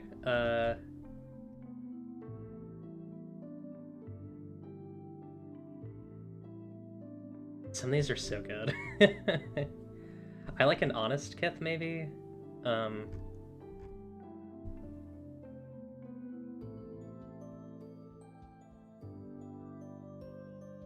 I might go with something a bit more. I don't know if I want danger to be here. I think danger is already presented by the environment. I think I want the people here to be kind. Because people in this... actually, I didn't read... There's an important part of the book that I need to read. I just realized about, like, what the tone is. Before we start any more play in this world, I want to really quickly... Oh, you know what? I need to add 2 traits to these. Okay, so we might need to expand these Kith a bit. We'll make a Kith card for each one. That's okay. We can do that with the art.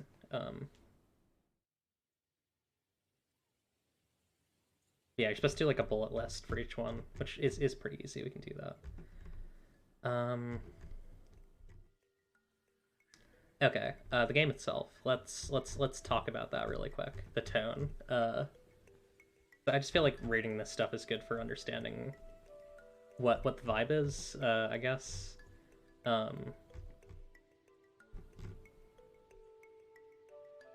Yeah, I really should have read some of this earlier.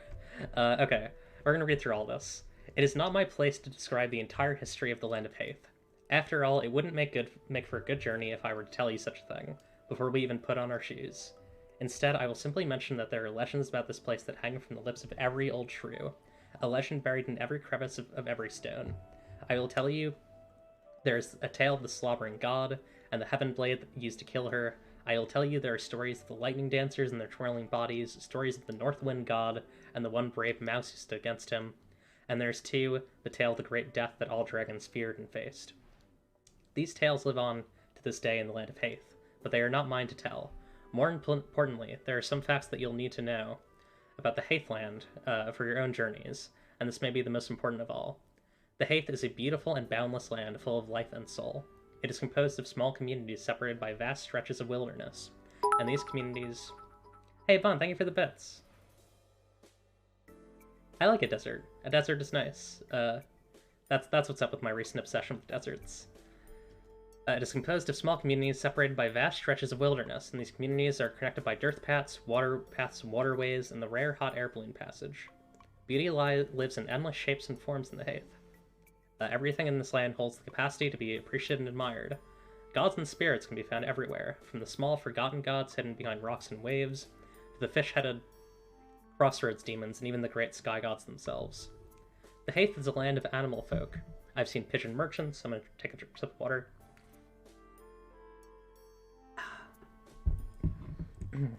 Squirrel musicians, gecko fishermen, and at least one very distinctive bartending toad.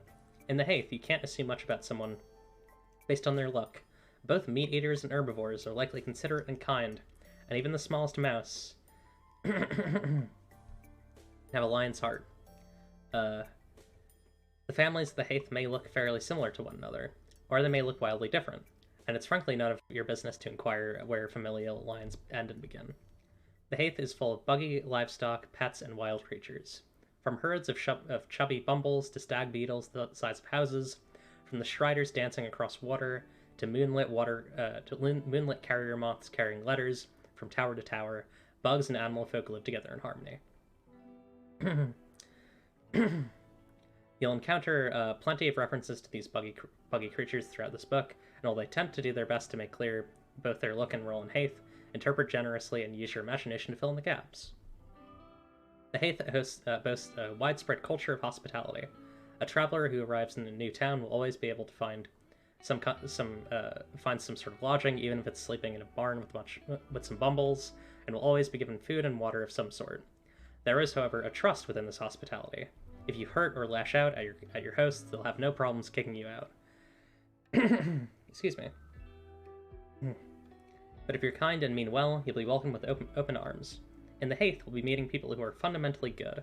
This will not be true of all the places you go in your life, but on the journey contained within this book, nearly everyone can be trusted to be kind. The exceptions are the mighty, generals, lords, heroes, soldiers, and all those whose souls have been weighed down by power. While they may still be good, their goodness has likely been poisoned by struggle. Thankfully, folks of this nature are exceedingly rare nowadays, and most everyone knows to give these lonely conquerors a wide berth. The Haithland was recently caught in war, but is no longer. There's no violence here anymore. Okay, figured I should read that. That's pretty important. Before we get deeper into the actual Kith making process. So let's make an honest character. There's an honest, maybe an honest, crafty squirrel wizard. Honest, crafty wizard squirrel who has offered many services to other Kith in this place, including Loka and myself. Okay, so those are our 3 Kith. So we're going to draw these, and we're also going to card them out. Let's make some Kith cards. Let's see. Trying to think of how I want to do this. I might make the art first, and then... Actually... hang on. I'll make the Kith cards first, and then I'll make the art, because there's going to be important details that we'll make in the Kith cards. Okay, so we're going to open this up. Oh, we already have this. Okay, hang on. Save this. And then... I guess I could save as... Actually, here's what I'll do. I'll open the original, and I'll just make a new thing. That'll work. So we'll pull this up.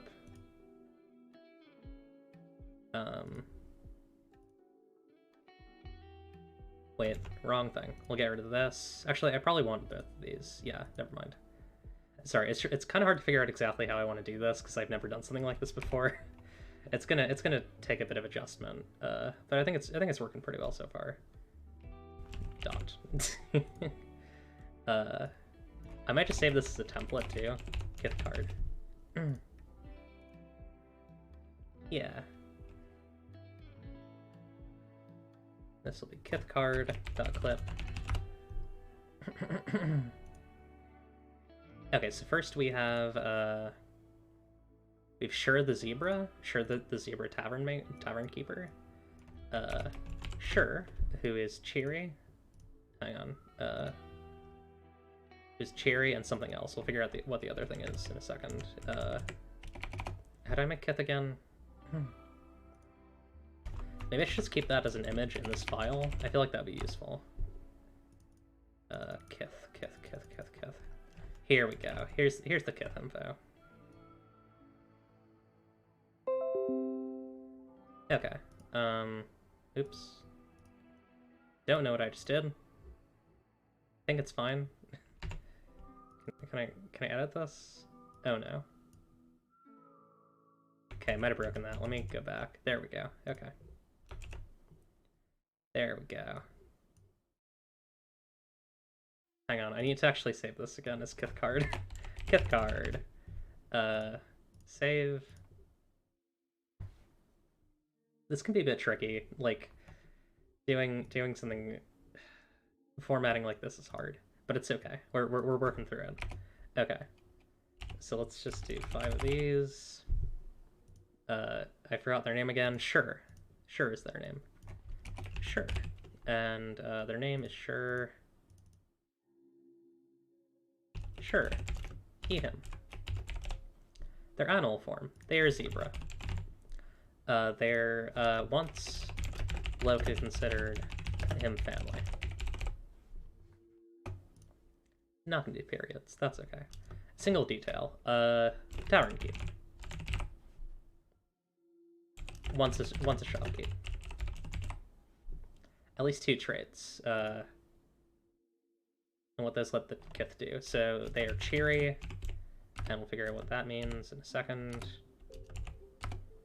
And what's another good trait? Let's see. What's in the trait list?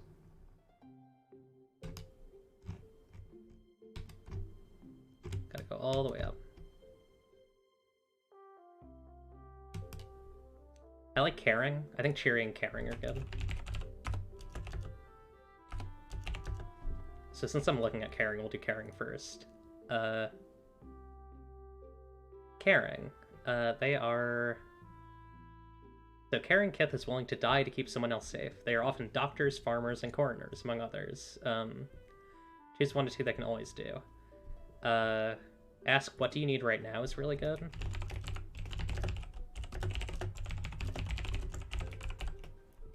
And I also like, protect someone else from the world.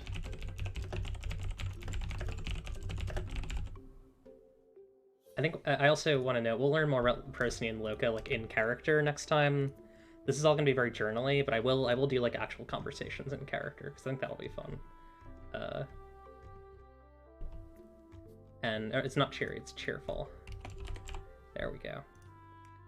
Cheerful. A cheerful Kith is happy and positive. They are often bakers, friars, cooks, among others. I like whistle. What is it? Whistle a cheery tune or whistle a chipper tune. That's fun. And what's another good one? Look on the bright side. I like that too. So that's our first Kith card. So we will save that. And we'll save that as Sure.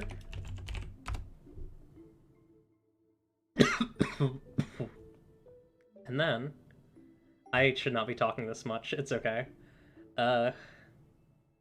This might be one of the longer sessions because we had to do the character and the other stuff.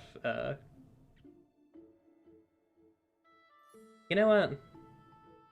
I think I should stop when I need to stop. And I think we're approaching that point. So I think we're gonna wrap for now. Yeah, thank you everyone for watching. This was really fun. For the first ever session of of wherever you are. A fun little solo actual play of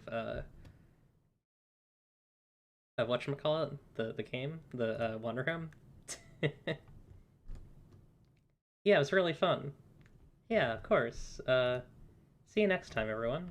And remember, how many times did I try to find peace when I know it's wherever you are? And we're gonna raid someone. A lot of people. I'm gonna raid out locomotives. I'm glad you enjoyed it, Meat Shed. I'm glad to have you. Thanks for the follow, by the way. Glad to see ya. All right. Bye, everyone.